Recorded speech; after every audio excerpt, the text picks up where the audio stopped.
hope you guys enjoyed all the really sciencey talks and hearing about all the awesome active work people are doing, because we're just going to mosey through the woods for this talk. And I hope to show you guys some really beautiful plants that maybe you haven't gotten to meet yet, and also give you some background on the work I do. A little background on my employer. I work for the Center for Environmental Management of Military Lands, which is operated by Colorado State University. We have about 700 employees globally on multiple military installations and owned lands, managing over $100 million of projects every year. And I get to work with archaeologists. We have folks who climb pine trees with chainsaws to take care of the red-cockaded woodpeckers or something. I don't know. Lots of really interesting work. We have an integrated training area management team that I work with closely, trying to see what I can do to protect things while we got soldiers running around and driving around and blowing things up. So it's really unique, but there's a lot of awesome, really cool career opportunities with these folks, and I don't think enough people know about it. That's where I found my dream job. And I do the vegetation monitoring on Fort Polk. So I'm going to give you guys some background on the different types of data that I collect, and then the bulk of the talk will be walking you through some of the different habitats and the rare plants you can find there. So back in 1993, when we were still Fort Polk, we're now Fort Johnson. Back in June of 2023, we had a name change. Hart and Lester had published an initial assessment of the Fort Polk at the time, listing all the sensitive habitats and rare species. They initially had 26 rare plants that they followed. I now track 56, and we have over 2,700 occurrences mapped of those rare species. Throughout the slides today, you're going to see these different priority rankings for the global, state, and we also have our own little Fort Johnson rankings. The numbers are a lot to keep in your head, but if you can, the G3s and S3s are the middle, so those are ranked as vulnerable species typically. And that means that there's 21 to 100 populations of those species, globally or statewide, G or S. What is a plant population, you might ask? Anyone who's ever studied ecology knows that all these definitions are kind of made up. But frequently what it means is whether or not things are able to reproduce, right? By default, NatureServe, from which I get a lot of my information, defines a 1 kilometer distance between individuals to delineate those populations. So if there's 21 to 100 populations vulnerable, less than that we have imperiled and critically imperiled, otherwise above that we have apparently secure or secure. And then on Fort Johnson, I track occurrences, which is even a more sketchy definition. So if I have a clump of plants and I don't see another clump for 20 meters, then I'll consider that a separate occurrence. If we have less than 6 occurrences of a plant, I call that a J1. J2 is 6 to 40 occurrences, and J3 are more than 40 occurrences of these species. So what's interesting is paying attention to these numbers. We have some things that are almost weedy locally, but you only find them here. And then we have other things that seem to be globally secure, but they are struggling here for some reason, and we still have them. And they're still important to look at from a conservation genetic standpoint. Or if you're me and you just like looking at pretty things and want to keep as many of them around as possible, it's awesome tracking all the different kinds of rare plants that we have. Another kind of database that I manage is our landmark trees. So we have 2 categories of those. We have champion trees and heritage plants. So we've had both state and national champion trees on post. John Michael Kelly has overthrown a lot of that work though. But on the left here, I need to figure out how this laser pointer works earlier on. There we go. On the side, thank you. Sorry about that. This tree here, that's a sassafras, believe it or not. I went to try and relocate it my first year here, and I failed, and I think it's because I had no idea what the heck I was looking for. So I need to go back and try to refine that sassafras. This here on the right is no longer a living tree, and it was debunked or overthrown by a Texas Quercus incana. That's a blue jack oak or a sandjack oak. I'm not sure if y'all are familiar with them. I am absolutely in love. These are scrawny oak trees that actually can be rhizomatous, growing in stands in our really, really dry sandhills. When I find them, they're typically less than a foot in diameter. This one was multiple times that size, and I believe over 50 feet tall, whereas I rarely see them touch 30 feet typically. Dr. Charles Allen had submitted this. It was our national champion blue jack oak, and I did relocate it. However, yeah, it's not in its prime state, but it is still such an amazing thing to see for that diameter and all the different species of fungus and insects crawling out of it. It was still really cool to relocate it, even though it's no longer a champion. And then our heritage plants are another interesting thing that we map. These are sites that are these are plants that were brought here by people, planted either at cemeteries or old homesteads. And I really took a liking to this data type after I was out in the field looking for a hickory on an old homestead. And all of a sudden, this Old Crow Medicine Show song turns on at the right time, and it said, "There's nothing left but the memories and that long, tall, scraggly, bitternut old hickory." And I just got goosebumps because we have these homestead sites where you don't see houses anymore. You can't tell where the driveway was anymore or whatever, but you'll see a line of live oaks, or you'll see some crepe myrtles out in the middle of the woods that are now grown over with pine trees. But you're like, oh, this is someone's home. And we also house a heritage program or a heritage club on Fort Johnson for families who historically lived there. And sometimes they'll go back and revisit these sites and remember some of these trees even, which is pretty amazing. Obviously, we also have to track invasive species. This is a problem everywhere. These are our three big hitters. Tallow tree. I know some of you beekeepers want to defend these for some reason, but I'm telling you, they take over in our little wetlands if there's sun pretty good. Chinese privet, I actually have a little bit less of an issue. I tend not to see it once I get off the road a little bit, but it is, I'm not saying it's not an issue where you're at, sorry for, but it is, when I get out in the woods a little bit off the road, I really don't see it so much, but it is such a horrible dense thicket around our forest edges, and forest edges are an important place for biodiversity, so they are a problem. Sorry for insinuating otherwise. Lygodium japonicum we just heard about too, an absolutely beautiful fern. Unfortunately, this is the one that I do find when I think I'm out in the middle of nowhere, I'm in pristine wilderness somehow. I see this guy giving me like what looks like the middle finger almost from its mature leaves. It can be confusing to learn at first too. Its new growth is a lot more frilly typically, but yeah, beautiful, terrible. I'm curious to see, we got some spots on Fort Johnson that got hit twice by the wildfires last year, so I'm really curious to see what bounces back, and hopefully not that guy. So speaking of our communities on Fort Johnson, we initially had our communities mapped out using satellite imagery and GIS modeling, and I go out and I ground truth it, and I edit those things. That original 1993 publication described 9 different communities. We now track 22. Mostly we've expanded on things that are more anthropogenic, so pine plantations, urban development, what we call artificial prairie that I'll talk about a little bit more. I want to point out a couple things on this map. So you see this bright red in the southeast and in the northwest. That's our most beautiful longleaf pine savanna, or pine forest. And then this really dark olive green area in this central portion here, that's some newly acquired land that we got about 10 years ago that is still predominantly pine plantation. And one of the things that motivates me to stay here for 40 years is watching that pine plantation being thinned out, managed by our forestry team, because there are still some really beautiful like whispers of the previous habitats that were there before the pine plantation. Sometimes I'll find little bits of those conservative plants that we were just talking about from prairies or sandy woodlands, and I'm like, man, if we get these loblollies out of here, maybe we can nurture these and bring them back up.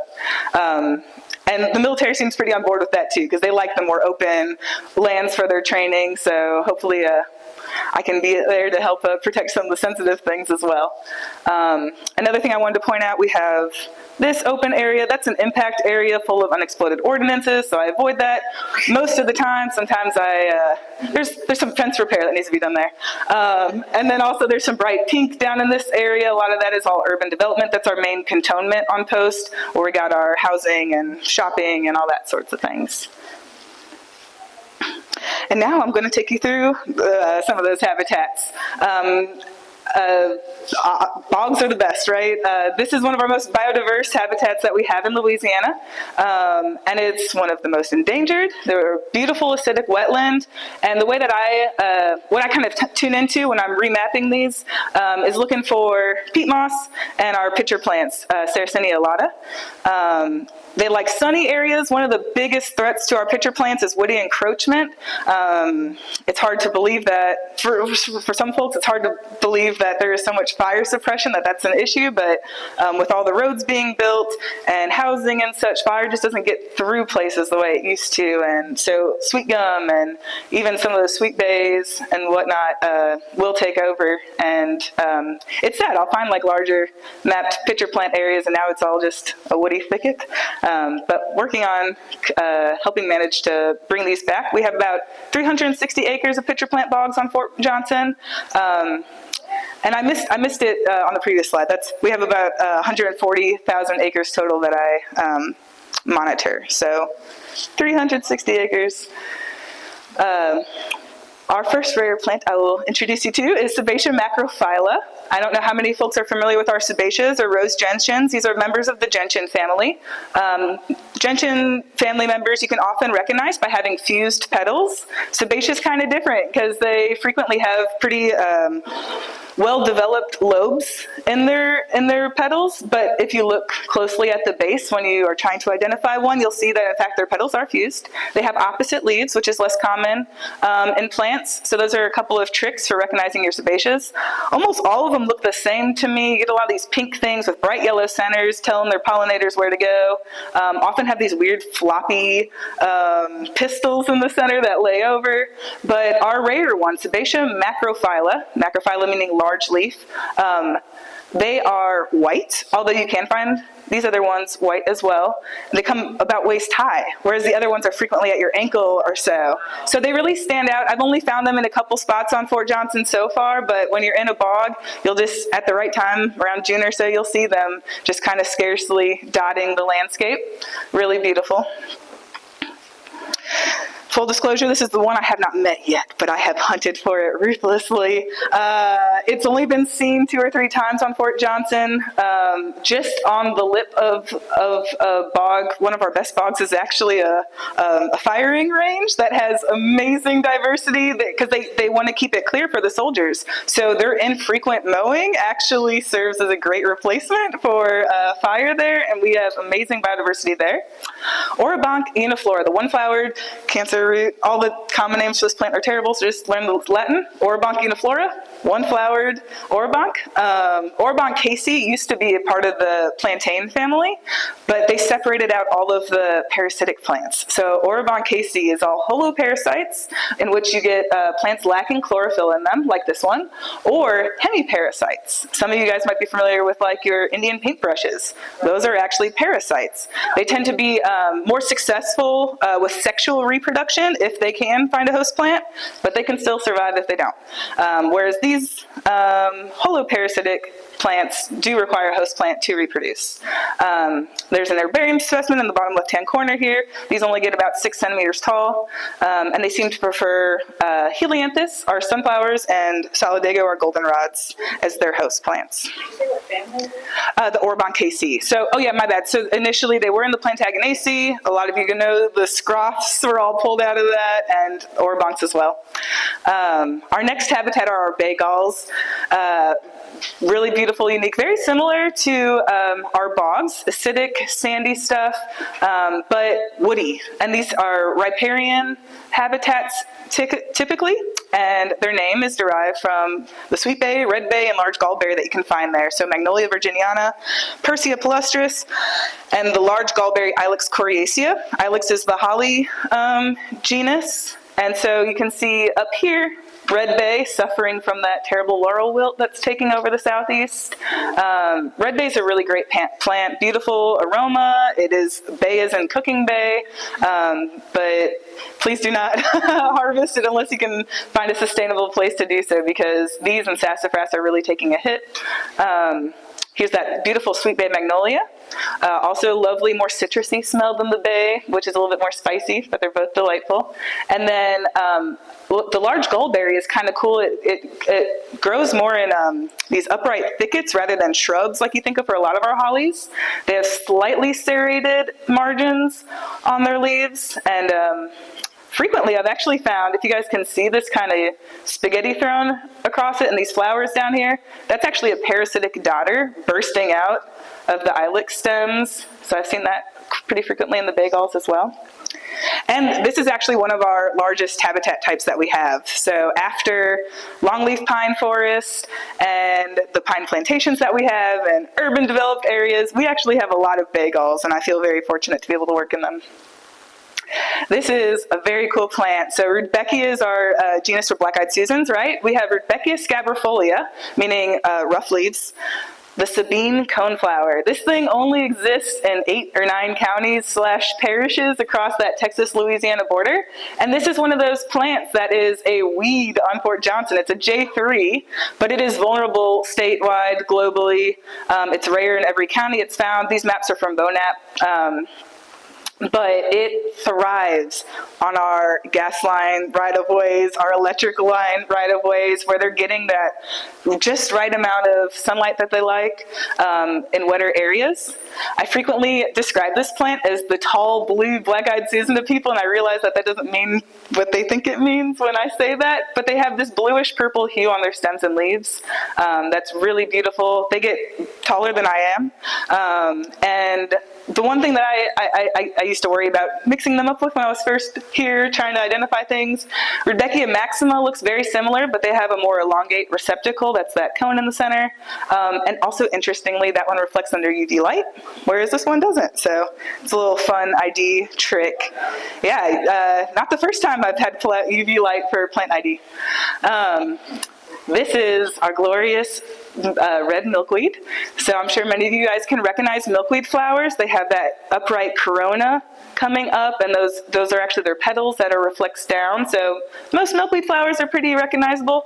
Their leaves, to me, also are pretty milkweedy. They got a very prominent mid-vein, almost an evergreen look to them, but they're much more sharply pointed. I'm sure a lot of you guys picture a more ovate leaf, rounded oval for your milkweeds, and these sometimes are even heart-shaped. They can be indented towards the base here, or they can be more of this rhombus shape.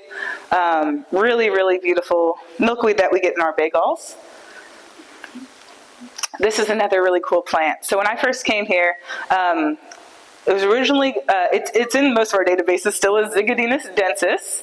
And working through my botanical keys, various books that I'll use trying to identify things, it always describes Zygodinus densis as having an unbranched inflorescence. So an inflorescence is the cluster of flowers that emerge when a plant's reproductive.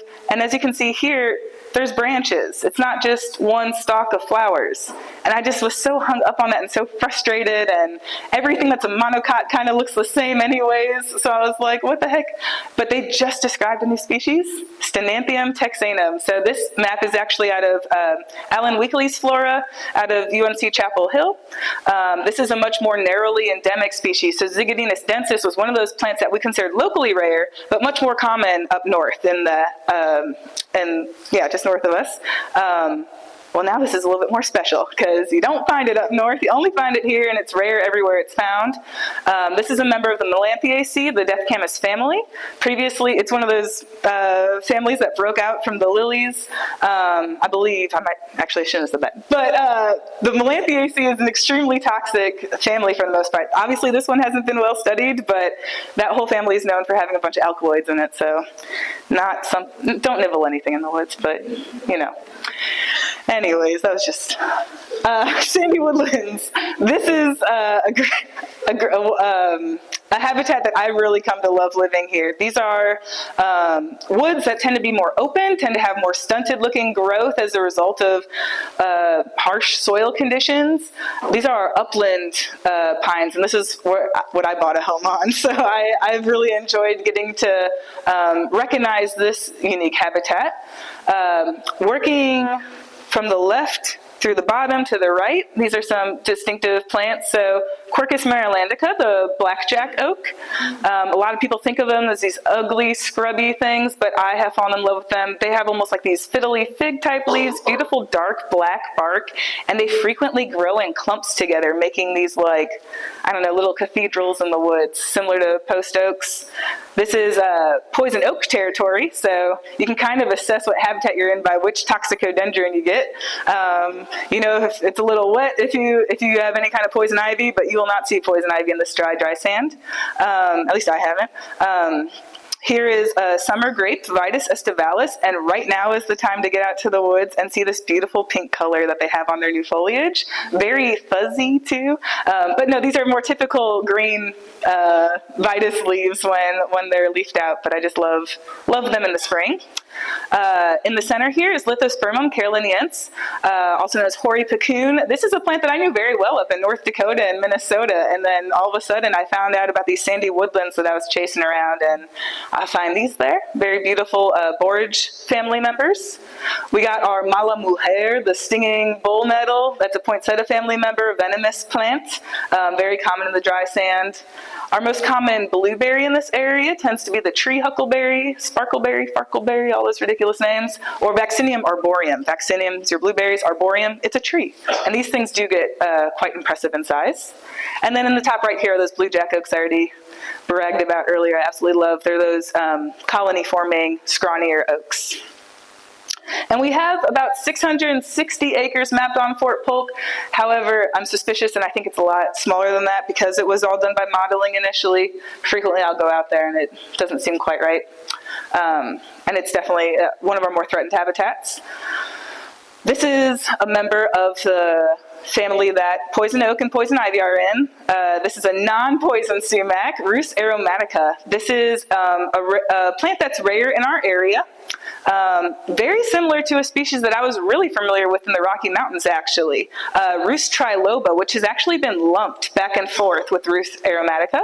I've tasted many species of Rhus. If you guys have heard of the sumac lemonade or sumac tea, yeah, really delicious. Almost, sometimes it's more lemony and soury. Sometimes it tastes more like Jamaica, like has that hibiscus taste to it. This one's absolutely disgusting. I had a student in the Rocky Mountains take some home to his kid to make a tea with the Rhus triloba, and I felt terrible when I realized the mistake that had occurred. I was like, it's not going to poison you, I'm pretty sure, but you're not going to enjoy it, and you're going to think that all the delicious things I tell you about are nasty. But this one's extremely, similar to Rhus triloba. Really hard to find. I've only seen it a couple places around. It looks a lot like poison oak, and a great place to compare those two side by side is actually on Dr. Allen's property. He has them, so you can compare those trifoliate leaves and tease them apart. They actually used to, all the poison sumacs, oaks, ivies, used to be in the genus Rhus. And then they separated them out into Toxicodendron, poison tree. That's a great name. I like that genus name a lot. Anacardiaceae, that's your sumac family, also cashew, and I believe pomegranate, maybe? Yeah, no, pistachio. Makes you understand why maybe those nuts are so expensive. There's a lot of poisonous stuff to work around. All right, here's a rare sunflower that we get that could very easily be confused for a weed. Tetragonotheca ludoviciana. Obviously that name means four-angled container from Louisiana. That's referring to this involucre underneath the head. So if you all are familiar with the sunflower family, each sunflower that you might identify is actually a cluster of smaller flowers. The ones in the middle are disc flowers usually, the ones on the outside are ray flowers, and then on the bottom side you have these whorls of leaves, frequently referred to as filaries. And that turns out to be the trick for identifying a lot of these darn yellow composites, DYCs. So if you want look at this swamp sunflower here, they have a bunch of tiny little leaves all kind of layered up on each other, multiple layers of them. Our lance leaf coreopsis has two distinct layers, this red, more petaloid layer above a green, more foliose layer. And then here's our silphiums, your rosin weeds, compass flowers. They have these more leafy looking shingles. So if you're having a hard time identifying your sunflowers, flip them over. And the ocean. But this, there are page numbers too that you can refer to later. I think that's, yeah, they're kind of a weedy local thing, but they're not found very much throughout the country or the world, so kind of a special thing. Calcareous forests are our next habitat. They can be kind of open forests, but what's interesting about them is how diverse their mid-story is. That's what kind of makes them fun for me. They also frequently feature our rough dogwood. So if you guys are familiar with our Cornus Florida that have those big, beautiful, showy 4 white petal flowers, the rough leaf dogwood has very similar flowers, but they're tiny in these clusters. And I'll actually find thickets of this dogwood in our calcareous forests. Also, this is the dogwood, many species of crataegus, or the hawthorns, also can be found in these woods. This is the parsley leaf hawthorn, very common on Fort Polk, Fort Johnson. In the center here is our redbud. Also in the top right here is honey locust. These are 2 trees I know well from childhood and city landscapes. And the only time I tend to see them around here is when I start to suspect calcium in the soil. And then bottom right, I have a post oak. Find those in a lot of our habitats, but they tend to be a common oak in our calcareous forests. And this is, wow, this is our big showy orchid, Cypripedium kentuckiense, the southern or yellow or Kentucky lady slipper. Cypripedium is derived from a term for Venus's slipper. And Cypripedium is found globally, actually, and endangered essentially all of their species from poaching and habitat loss. That still occurs a lot in the United States, unfortunately. But Cypripedium kentuckiense is potentially one of the largest blooming cypripediums, at least in the country. And on Fort Johnson, we have one of the largest populations of this species. So very fortunate to work there and get to track this each April. And yeah, unfortunately, I've gotten to see it 2 out of the 3 years that I've been here. Last year I went and found a flowering stalk that looked like a deer had just come by and nipped off the top. And yeah, sure enough, I was reading up on it, and they do consider herbivory a problem for this species survival, which I struggle with as an ecologist, right? Like what are we supposed to do about these natural creatures that are eating these flowers? And some people are actually putting up exclusion fences to try to protect these species in places where herbivores are a little bit out of hand. We could talk ecology all day, man. When they brought elk back to Colorado, all of a sudden we started having aspen problems because they didn't bring back the wolves, and whether or not what we should or shouldn't do, whatever, but regardless, these are in fact suffering. Right next to where I find those is where we get our only occurrence of yellow pimpernel on post. This is a member of the carrot family, which I find absolutely delightful. The carrot family is one of those sketchy families where we eat a lot of things in it, but even touching some of them can really mess you up. But they're all aromatic, so it's like you have to crush the leaves to smell it, but then don't put your hands up in the sunlight because you might get rashes. This one smells the most unique. Frequently they smell like parsley or carrot. This smells like a turmeric-based curry. It is the most unique smelling plant that I've come across. Really beautiful leaves too. They're a bit less frilly than some of your carrot species that you get, and their flowers a lot more dainty. But their flowers are also very typical of the carrot family. So you get these little clusters of flowers with equal length stems all attaching to the same point, and then each of those clusters are on equal length stems attaching to the same point. So they're like umbrellas of umbrellas, or a compound umbel, botanically speaking. Really beautiful. We found about over 200 of these growing in a cluster when I went out with John Michael last year, growing next to the cypripediums. Tucked within those calcareous forests, you'll find these little openings. That background picture here is actually kind of exactly what most of these prairies look like when I'm out and about.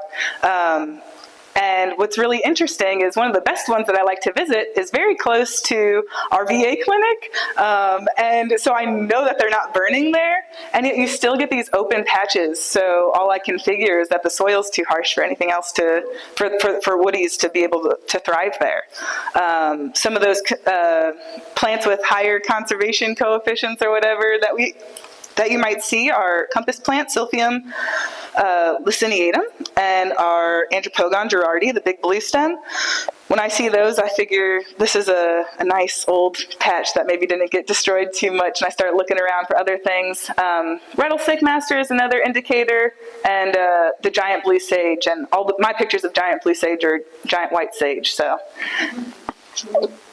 Rare plants that you might find in that habitat include prairie acacia. It was previously in the genus Acacia, and it's actually very debated still. I like the term acaciella, though, because when I think of acacias, I think of large, woody, thorny shrubs. This is a small herbaceous thing without any thorns. It's an unarmed herb. They have these puffball flowers that you might recognize from touch-me-nots or those invasive mimosa trees. That's because they're all part of the subfamily Mimosoideae in the bean family, which are known for having tiny, tiny petals, but big, showy stamens. Those are their pollen-producing parts. So kind of different and delightful. And this is another plant that you may not see, and similar to the prairie acacia, you don't see them much, but where you do see them, they kind of seem like weeds. There are certain parts that you can drive by on Fort Polk and see just these white thickets of Euphorbia bicolor, snow on the prairie. Euphorbiaceae is the poinsettia family, and similar to poinsettias, they have these specialized leaves that change color when they flower. So these are actually the flowers in the center. Actually, those are flower clusters, very complicated. But these bracts outside with the white margin, they just appear when the flowers come out. So similar to poinsettias, like the red bracts when they flower.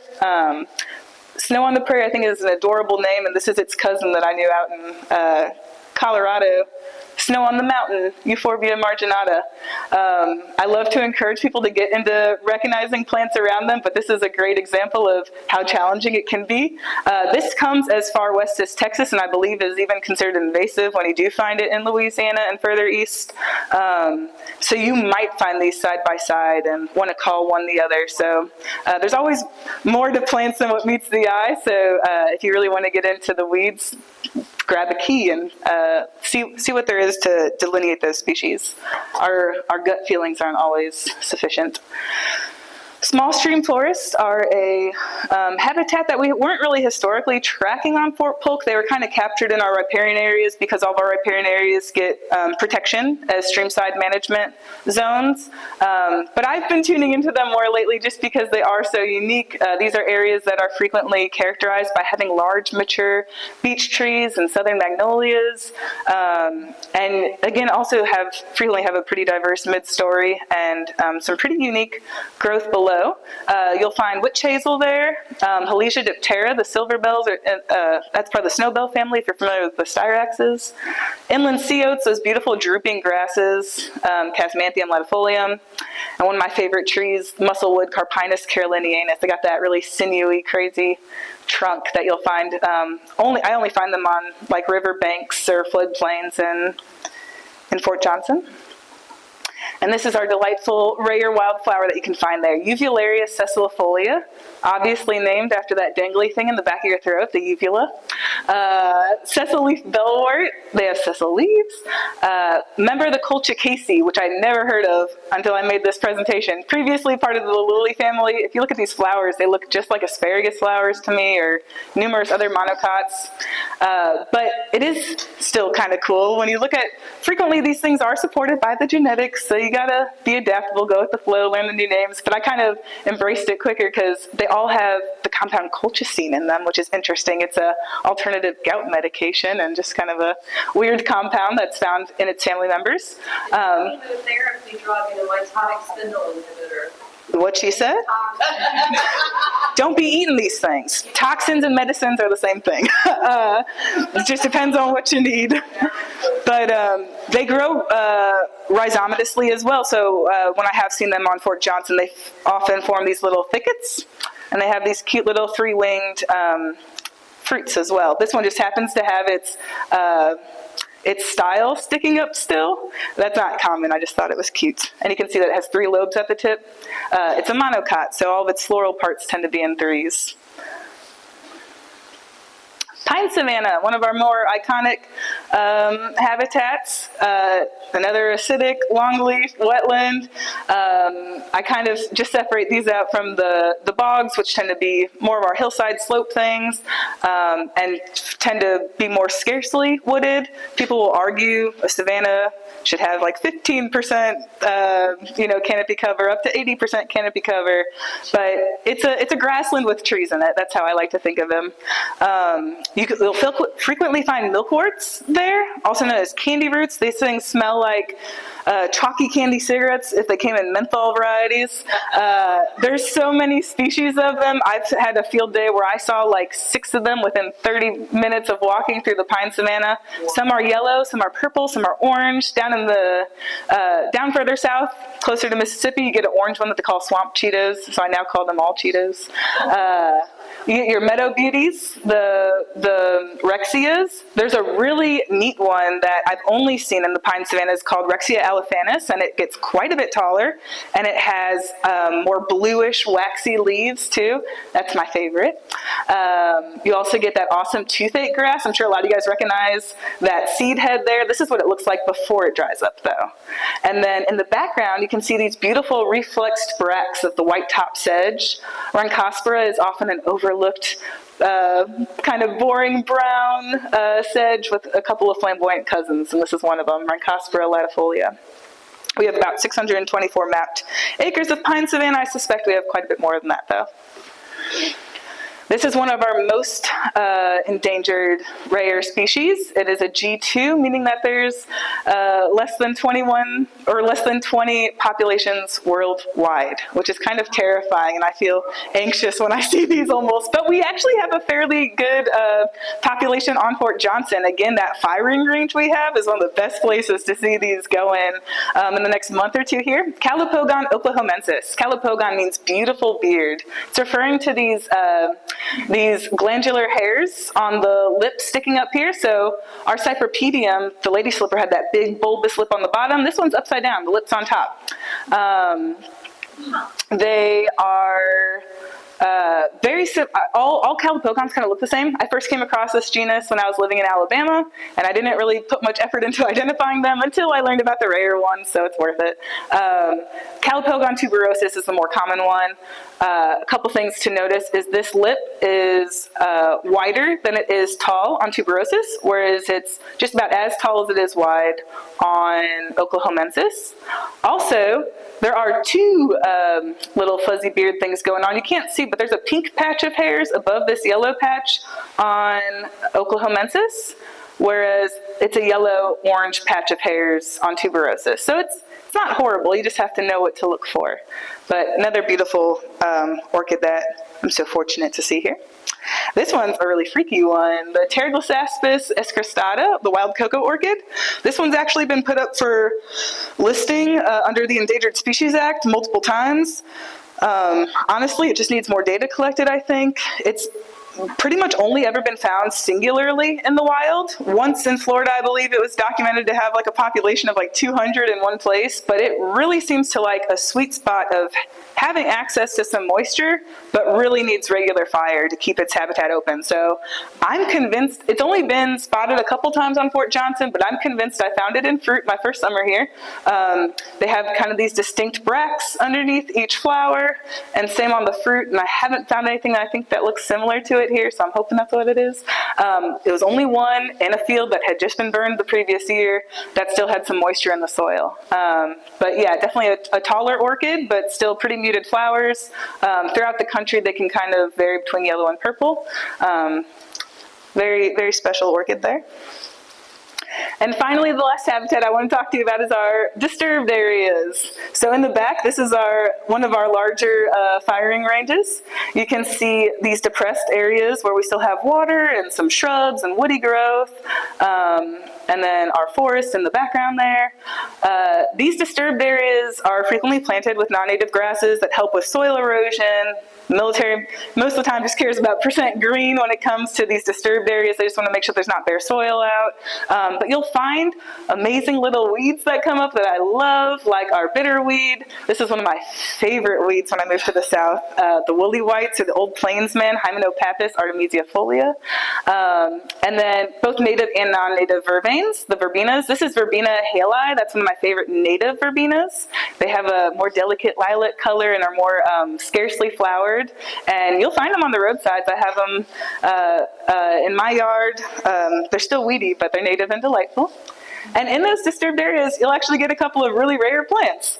Our drop zone on Post is the only place I have found Cyperus grayoides, the Illinois flat sedge. They're sedges, which you typically think of wetlands, right? But this loves the dry, disturbed soil of our upland drop zones on Post. This is its entire range, which is really interesting. Very scarce, rare everywhere that it's found. If you guys are familiar with Cyperus, that's the genus that papyrus is in. A lot of Cyperus identification, I feel like, comes from the gut. You just got to look at them a lot and kind of look at the patterns of their flowering. I have a friend who described this as being like little fairy fireworks. They're very dainty and delightful. So these pop out to me, and it's also the first rare plant that I located on Fort Johnson. So I just kind of have a place in my heart for it, but kind of a unique sedge, and I'd be curious to know about its evolutionary history with that range it has. And then another wonderful little disturbed area plant. I forgot to put the range map up for this one, though. I'm pretty sure it's limited to Oklahoma, Texas, and Louisiana. Shout out if you know otherwise. Bouteloua rigidicida. These are the florets, the spikelets here. The genus Bouteloua is absolutely one of my favorite genera of plants. I've known these grasses from the beginning of my career and met different members along the way. They frequently have these flower clusters that hang just on one side of the stem that look like little eyebrows. This is a blue grama, side oats grama, and man, I'm just going to make up a common name for that one if I say something, so I won't. Oh yeah, hirsuta, hairy, sure.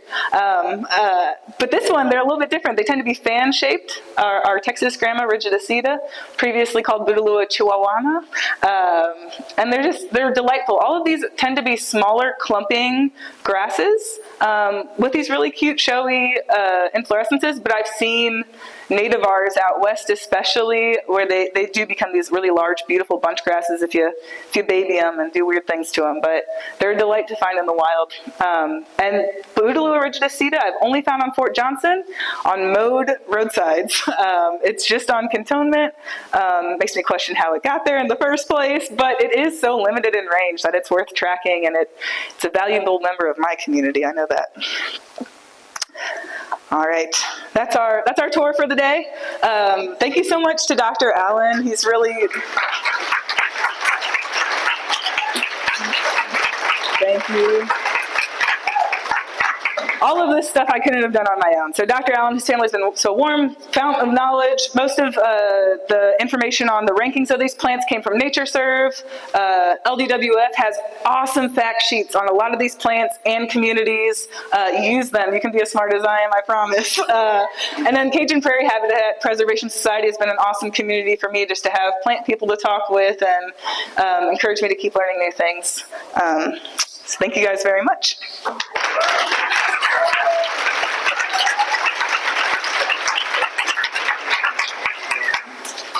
You get time for questions? I need time without questions. You're not allowed. What you got? Well, let's just say I got the botany uniform.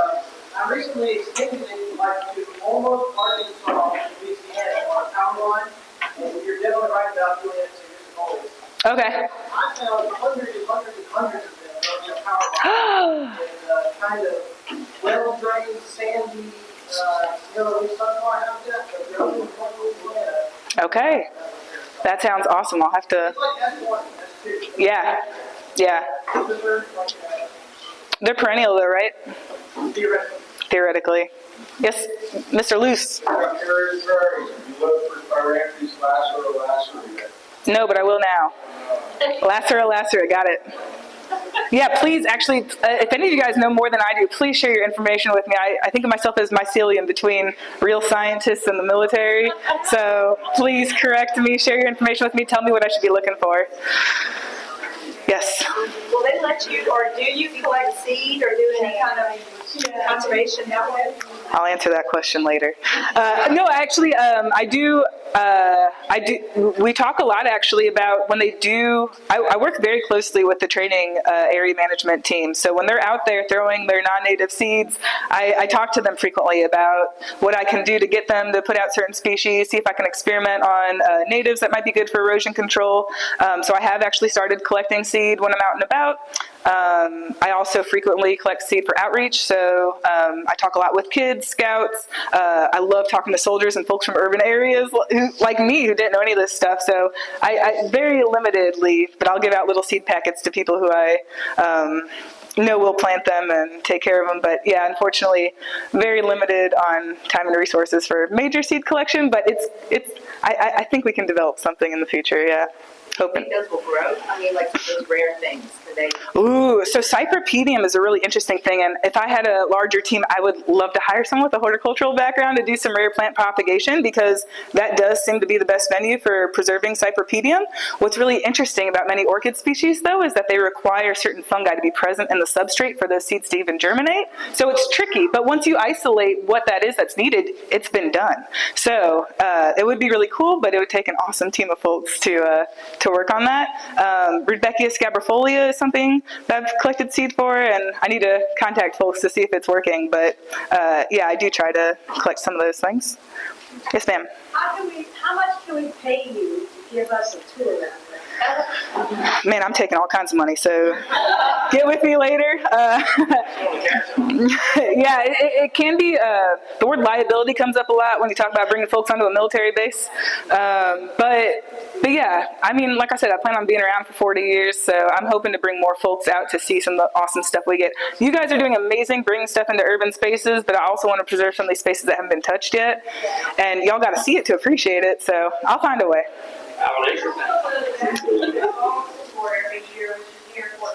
Oh yes, Dr. Allen gives tours very nearby / sometimes on that firing range I was just telling y'all about. So the BBB event, stay tuned for that. We frequently will go visit the firing range.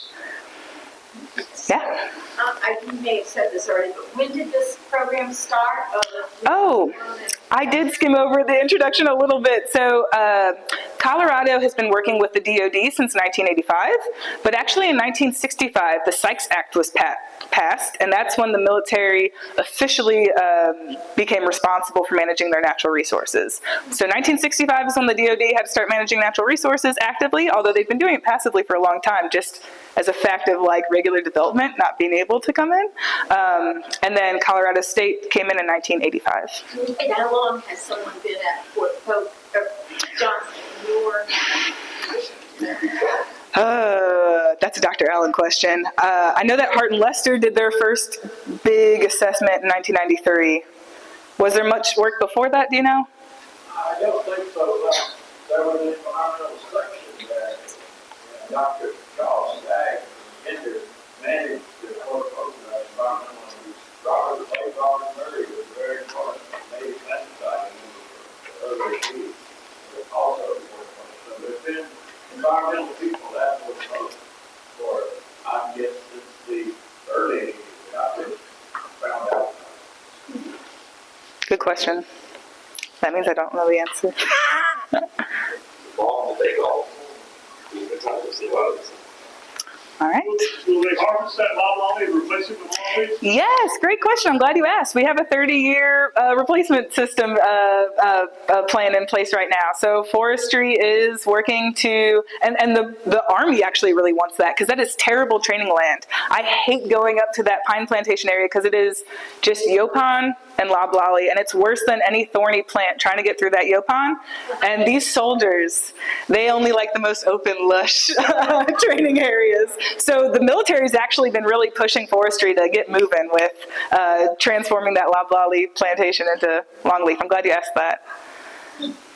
I wish I would do a little bit more shortleaf planting. So if anyone has any shortleaf trees to donate, let me know. Well, that was fantastic. Thank you. Thank you.